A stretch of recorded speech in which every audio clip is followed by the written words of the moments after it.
Assalamu alaikum wa rahmatullahi ta'ala wa barakatuhu. My name is Abdul Rauf A. Kamid, and the continuation of the report, that is Istishab, or translation continuity. Continuity is the quality of something that does not stop or change as time passes.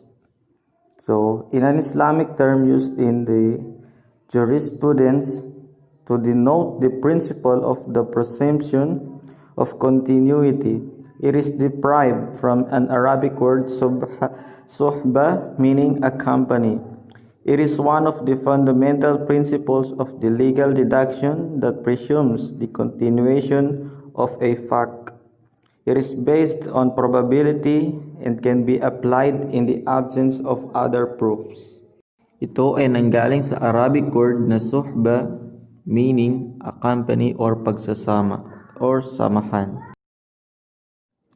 Ishtisab, an initiative of Ash-Shafi, is the rationalistic principle of extracting a legal solution according to which changes are not considered to occur until clear signs of these changes are apparent.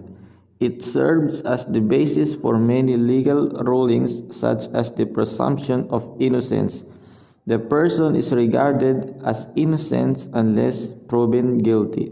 Malik ibn Abbas and Ash-Shafi'i regarded it to be a proof until it is contradicted. Several classical jurists differed over the principle, with some Hanafi jurists refusing to regard it as an evidence. It is now widely employed by the contemporary scholars.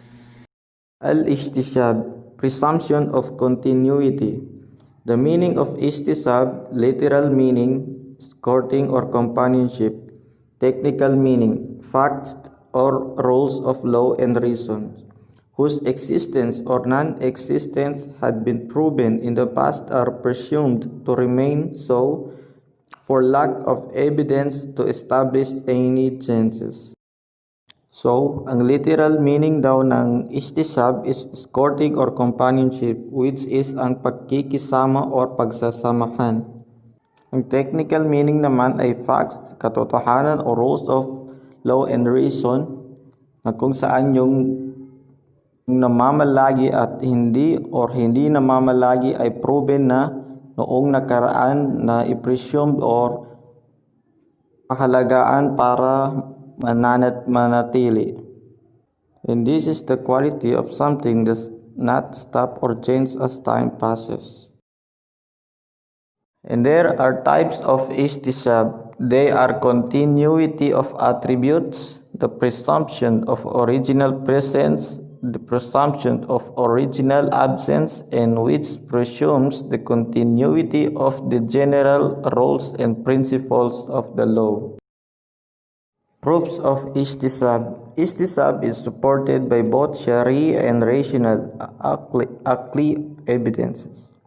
Allah says, "It is who had created for you all things that are on earth." Allah says, reasons tells us that it is normal to expect that pledges, contracts, and laws will probably continue to remain operative until the contrary is established by general. Istishab daw ay suportado ng Shari and rational or Aqli. Type A, the continuity of the general rules. If there are no rulings in the Sharia on a matter, it will be categorized within the principle of ibadah, permissibility, which is the general norm of Islamic law, concerning a matter that is regarded beneficial and free from evil consequences.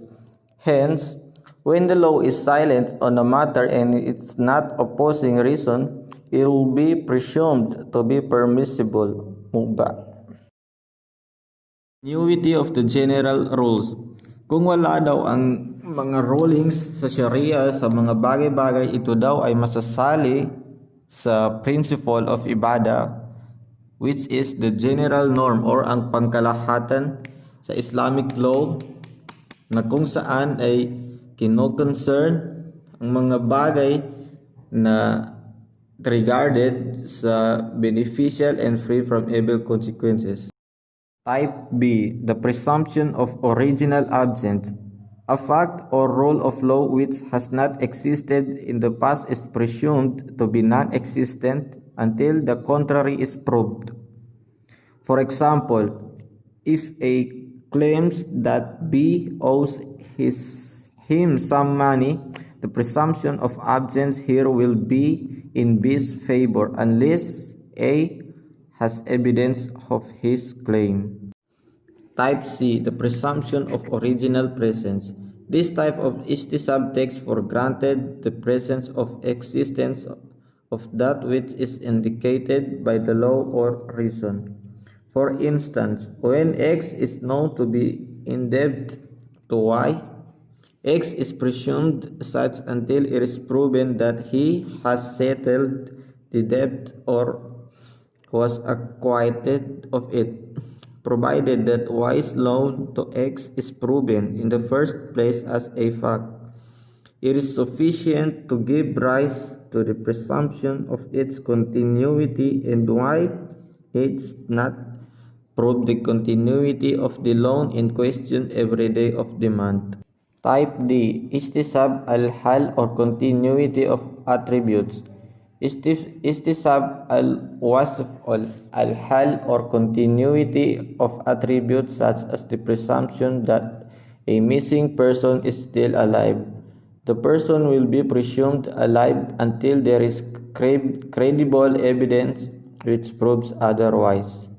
Consequence: the wife is not allowed to marry to a new person unless there is sure indication that her husband had died.